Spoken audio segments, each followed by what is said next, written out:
business growth show, where each week we talk about the issues and offer advice on how to power growth for your business. I'm your host, Ron Rohde Jr. With me as always, my main man, the man with the marketing plan, our CEO, Ryan Paul Adams. Ryan, good morning. Good morning. How are you today?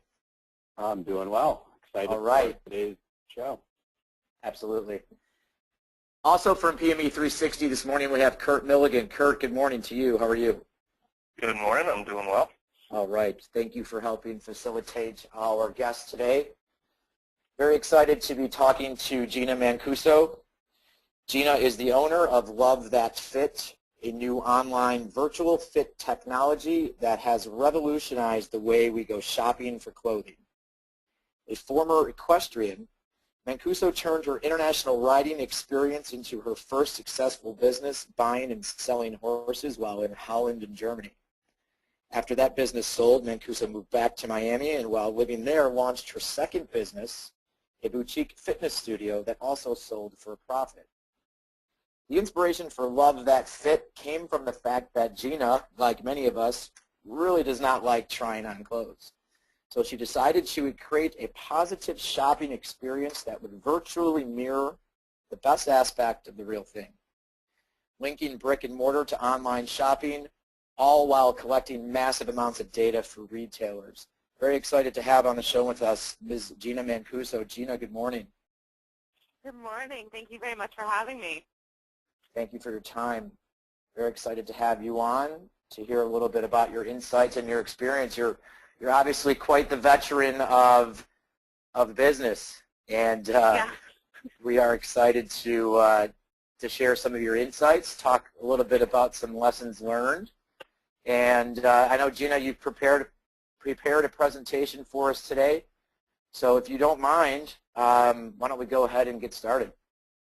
Okay, yeah, that'd be great. Thank you. Okay, so my new venture, Love That Fit, which I founded in the fall of 2012, is a virtual fitting technology which allows you to try clothes on in-store and online. So we are linking together brick and mortar and online shopping. So if you're in the store, you never have to go to the changing room. You'll have all your purchases or things that you've tried on stored in your closet. So you can later, if you're shopping online, try them on, mix and match outfits, say that you go. And likewise, if you're in the store, you want to see if this shirt goes well with this pair of pants you bought online, you can do that. And so the benefit is it's free to consumers, but retailers license it because they really get to understand their consumer, their purchasing behavior, how social influence affects their purchasing behavior. It also helps with organizing their merchandise, what they need in that store.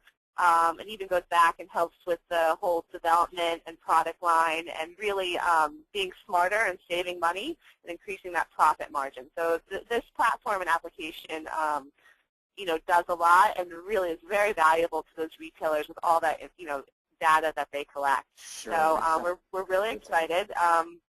We're going to be launching a beta later this month. And we've had, I can't disclose the name, but we've had a major retailer sign on for a public beta starting June, which we're very, very excited about. But it's very simple to use. To create an account, all the user has to do is put in their age, weight, height, and upload a full body image of themselves, and we do the rest. We get their measurements. We set them up. We want to make it as easy as possible, fun, seamless application. So we're pretty excited. That sounds fantastic. That sounds like a great resource for retailers. Definitely could see the value there. Yeah, and retailers. Go ahead, please. And retailers, I was going to say, are shopping for this right now. They know it's a need, and they know that users want something where they feel like safe and private, and we give them that. It's not. They can share with friends, but they don't have to, and no one ever sees their image except their basic images except themselves. So, I think that's very valuable. What a great idea. Gina, I have a question for you about the photos that people upload. Is it difficult for them to take a photo of themselves, or do they have to have someone do it? What's the process there like? Well, there's two ways. So if they have a computer or a laptop, they can stand in front of it and take a picture of themselves. With your iPhone, a friend would have to, a friend or family member would take a picture. But any computer that's equipped with a camera or laptop, they can, just stand in front of it, set it up, and take a picture. On the uploading part, there's a line that we have you put your image on, and then that helps us with the scalability and getting your measurements. Okay. Yep. That's very cool. Yeah. So Gina, you have a lot of previous experience. Why don't you talk a little bit about that and maybe some lessons learned while you were creating your career? Yes. So I made the executive decision at 18 not to go to college right away. I was competing internationally in equestrian show jumping at that time and decided to turn professional at 18, something that I just love to do. And I had made it to Olympic trials and World Cup qualifiers and won some great competitions. And I had the opportunity to, one time while in Holland, to start to purchase horses and resell them in the States. And this is pre-Euro. So it was great exchange rate, and it was a very lucrative business. It was fun. I loved working with the horses and then being able to see them with, U.S. riders and, succeed. So, but when the Euro came around, I saw that it was harder. The profit margin was closing in, so I decided to then go to school. And again, a wonderful opportunity. I got to own a boutique gym in Miami, Florida, while attending University of Miami, and that was great. I loved that. I turned it around in 18 months, but it was just such a great experience and taught me so much of both experiences taught me how to manage people, how to delegate, how to be a leader, and also see opportunities in the market ahead of time and, and make them happen.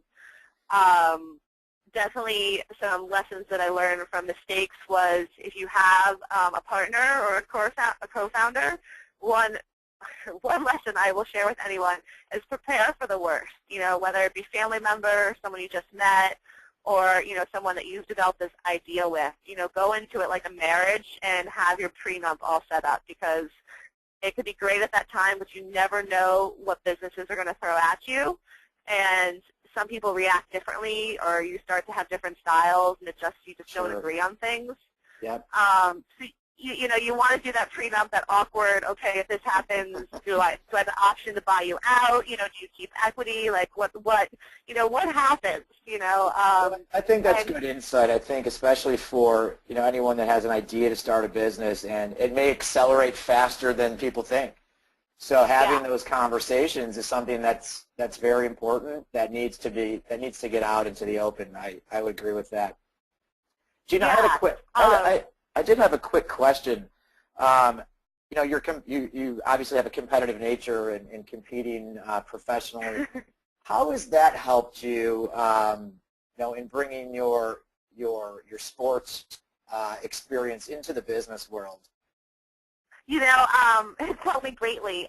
Riding taught me one of the best things in life is to have a really hard work ethic and to be determined. And the more time you put into something, you're going to get a better result. And sports in general, I was a big field hockey player too, have really taught me that, just as, businesses are like sports where, practice, do your research. You could always learn something new. And, the more you put into it, the more you're going to get out. For sure. And, to this day, I used to have to get up and on horses sometimes at 4 a.m. before the horse show. And, that was wonderful because I just roll out of bed and I'm like, okay, I got to go do it because there's no other option, Right. And so it definitely taught me a lot of great things. It sounds like scheduling your time efficiently is something that's important, a lesson that you've carried over as well. Yes, very much so.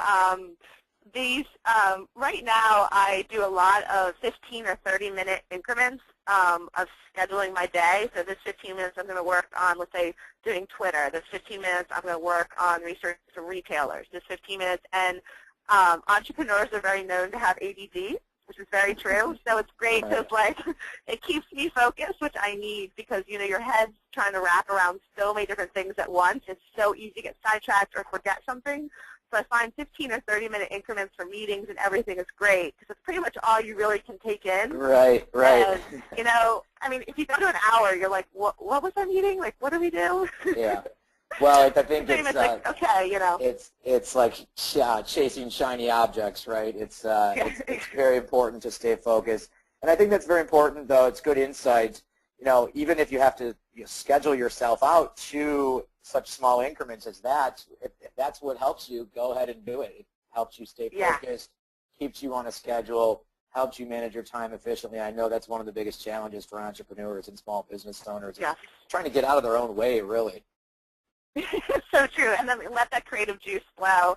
So yeah, I forget what article I read it in. I think an article in Under 30 CEO that someone else did these 15-minute increments, and I started it, and I am just so much more productive. It's great. I'm productive in my meetings because we get right to the bullet points, and then it's no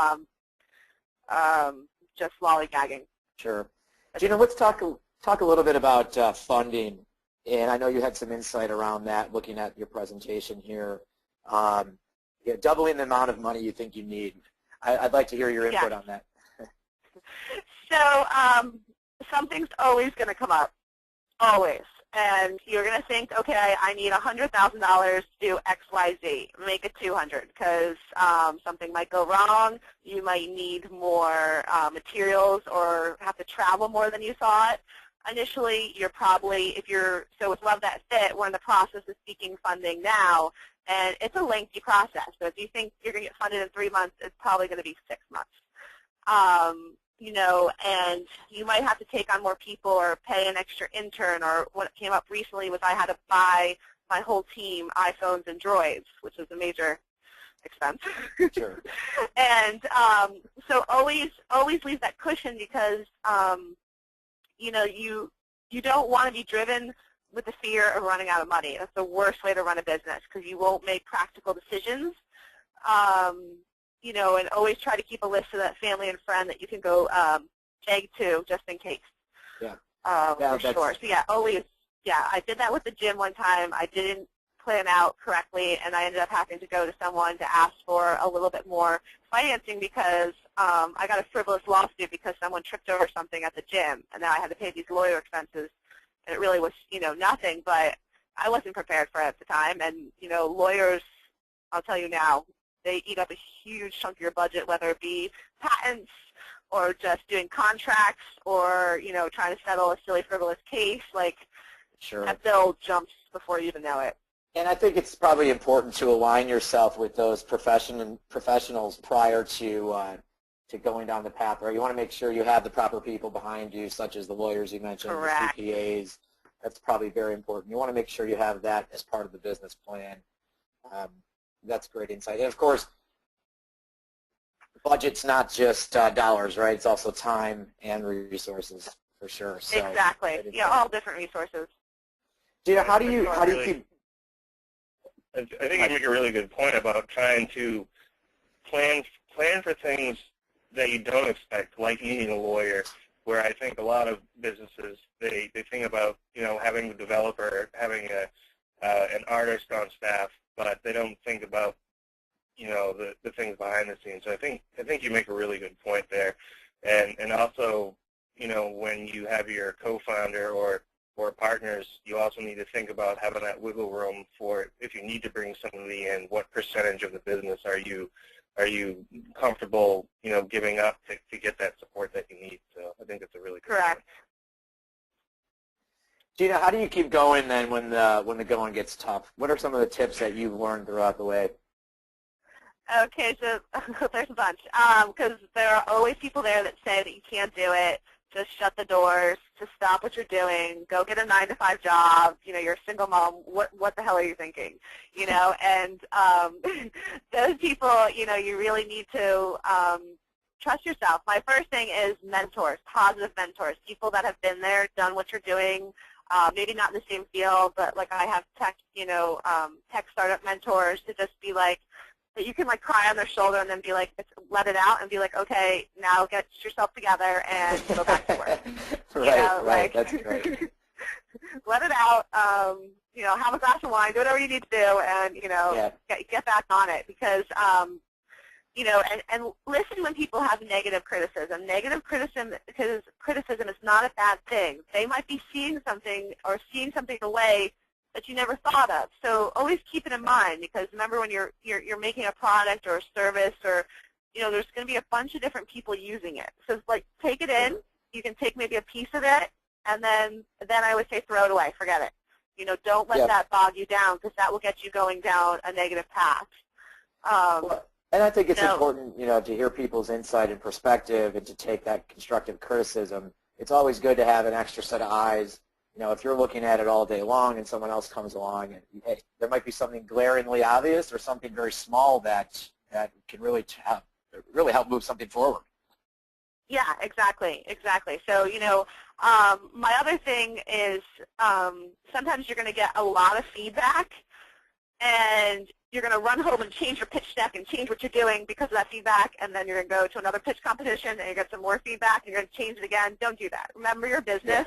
Remember what you started, and you might have to pivot. I mean, pivots are good, but don't keep changing it, because someone's always going to have an opinion. I mean, we all have our own opinions. We're human beings, So take it with a grain of salt. If there is something that's interesting, write it down and then just move forward. Don't let it slow you down. Don't let it confuse you. I always have something written on my, on my desk. This is what we're doing. This is our vision. This is love that fit. Don't forget that. It's easy to get swayed. Well, and I think it's important to stick to your core values, right? Stick to what you believe in. Yeah. There's always going to be people Correct. that try to knock you off course, and always. That's just going to happen. That's just the nature of people, unfortunately.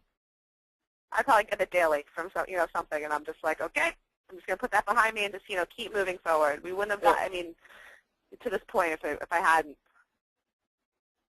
Absolutely. So, Gina, you just mentioned a little bit about doing pitches.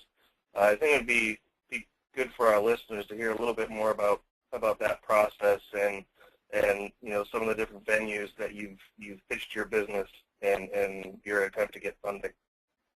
Yeah, sure.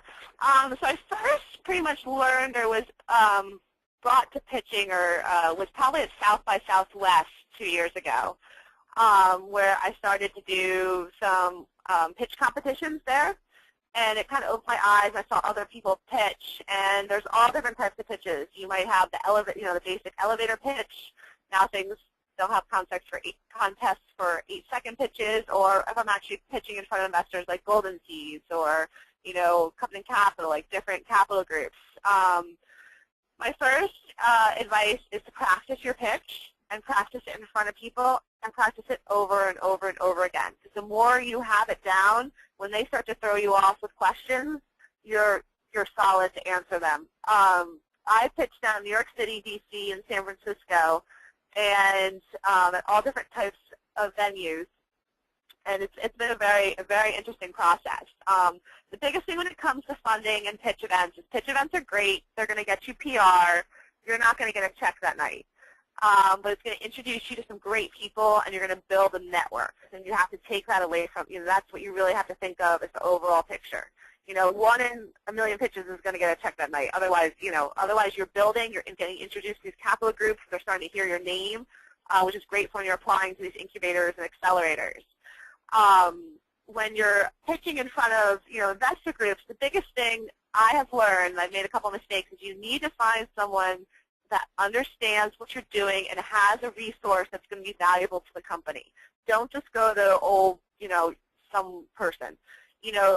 So I'm in fashion tech, so I look for someone with e-commerce background, retail background, someone that has a connection that's going to help. It's going to help love that fit. If they have no idea what you're doing, it's going to be frustrating. They're going to get frustrated with you, because once they write you that check, they're like, okay, where's my ROI and how close are we? And you're going to start to feel that pressure, and you're giving up equity of your company. So I think the biggest mistake is, and I think this goes along with people selecting accelerators and incubators, is you need to make sure that there's, that you're linear, that something is going to help you. It's going to be mutually beneficial, because, they're going to make their money, and they're going to look great, and your company is going to be successful, and, go on to get sold for, $100 million. So, so pitch competitions, definitely, that's where you build your network, contacts, people get to know you, kind of turns like a little superstar in the entrepreneurial world. But, getting in front of those investor groups, there's GUST, there's AngelList, there's a whole bunch of things so you can do research on them. Make sure that they have, a similarity, and try to find the person in that company you can pitch in front of that's their specialty. If you're going to go in front of, whoever and they don't understand what you're doing, you're wasting your time and you're wasting theirs. Sure. That's fantastic. And it sounds like, Gina, even having an idea of whom you'd like to talk to at these pitch events, right? Maybe pre-planning a little bit and saying, hey, I want to get in front of this person. This person aligns with my culture or my mentality. And it sounds like it's really a door opening, these pitch events. It's really not, it's certainly not a final type of event, right? It's more of a beginning, of course. It's more of, exactly. You're getting that foot in the door, and they're starting to get to know you, and that's pitch events is where you really want to grab their attention and kind of give them that little bit of a wow factor so that they want to continue the conversation. South by Southwest is going on this weekend, so anyone that's going, I say that they have a link in their site so you can actually go through all the investors and people that are there and signed up, and you can send them a message and try to get their attention. And I say make a meeting ahead of time. Don't or try to see if they're on a panel. Make sure you go to that panel and listen to it and grab them after. So definitely plan ahead and see who you can meet with and align with. So Gina, what and just to kind of go with this pitch process, I know people probably have a lot of questions around it, and all the formats are different, as you mentioned. What are some of? Can you provide a few takeaways as to some of the things you've heard not to do while up pitching your product or service? Do you have any examples that you could share with people out there? I know you touched on them briefly. Is there anything that sticks out that you really want to try to avoid? Or can you maybe turn a negative into a positive? Sometimes you get asked a question, I'm sure, and you say, "Oh gosh, I'm not prepared for that at all." So it sounds like you really have. Oh, I've got that. Yeah, I'm sure everyone has. I'm sure. Sounds like you really have to run through some scenarios prior to, and certainly, as you mentioned, practice as often as you can. Yeah, definitely. This is where they're going to try to throw you off your game a little bit. So definitely, think of any type of questions they're going to ask.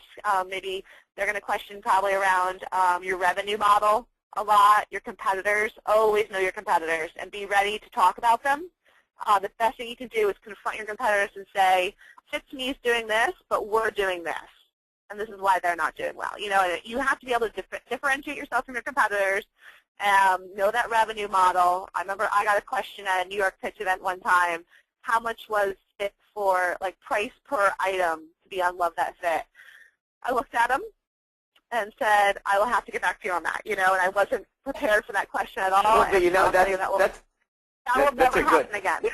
Sure. Well, but that's a good answer, though. Really, frankly, instead of trying to make something up, right? I mean, sometimes, hey, I do not know the answer to that.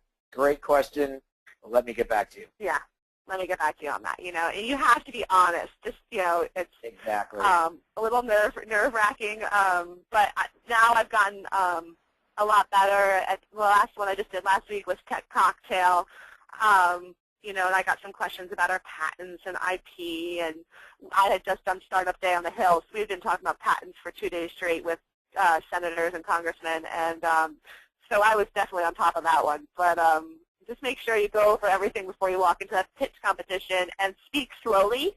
Even though if you have a time limit, a lot of times there's 1 minute, 15 minutes, it's okay. Just if you speak slowly and you don't get to finish, it's better that they understand. And the one thing definitely that comes through is show your passion.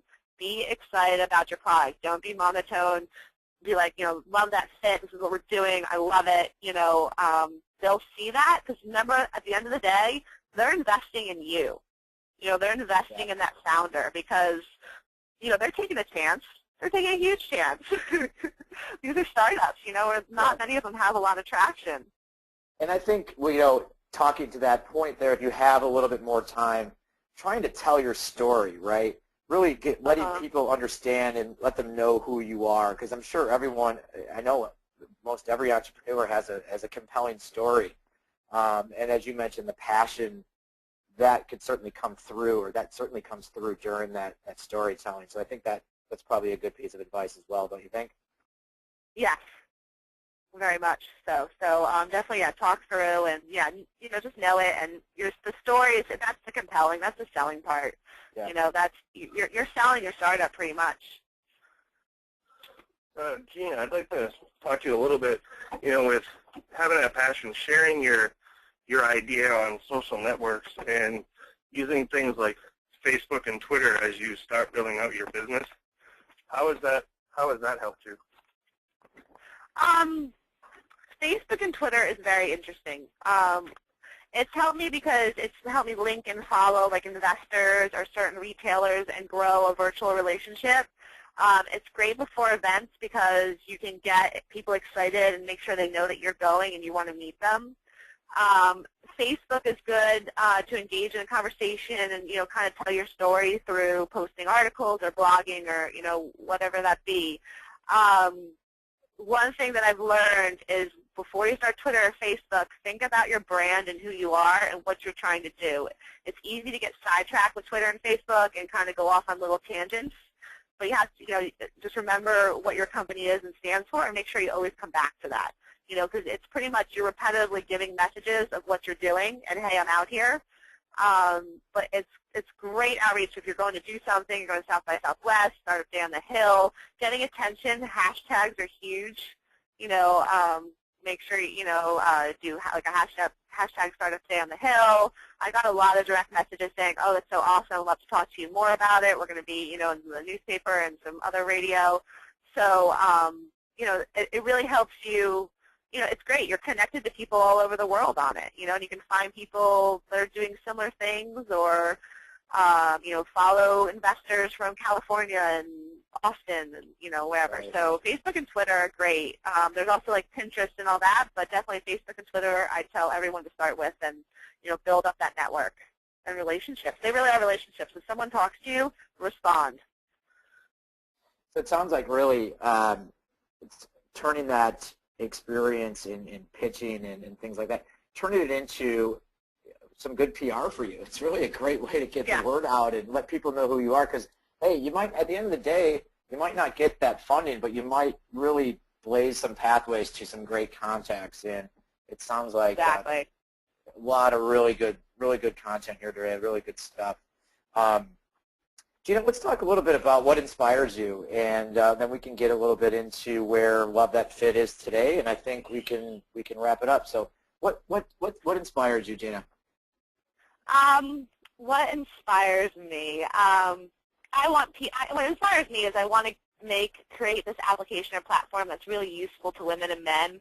At the end of the day, makes them feel good about themselves, makes them feel good about shopping. Everyone wants to look good, and I feel like online shopping has gotten so distant, not personal. Going into the store is just a mess. So just knowing that I can help people inspires me. And the other inspiration, probably two other inspirations, is one, my father.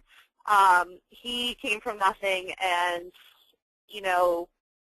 took 3 or 4 jobs to get through Princeton and worked his way up, and never took no for an answer and always believed in himself. And we have a kick-ass, our thing is always, go kick-ass, just go. And he's taught me invaluable lessons of when the going gets tough, go through it. People aren't just going to give you things, and he never gives me anything. I have to work for everything I do, and it's made me such a stronger person and has made me so driven. And then the last person is probably my daughter. She inspires me. I love her so much. I have a 4-year-old daughter, and seeing her smile and knowing that, I can create something for her, down the road, it brings me so much happiness and, makes me want to do what I do well.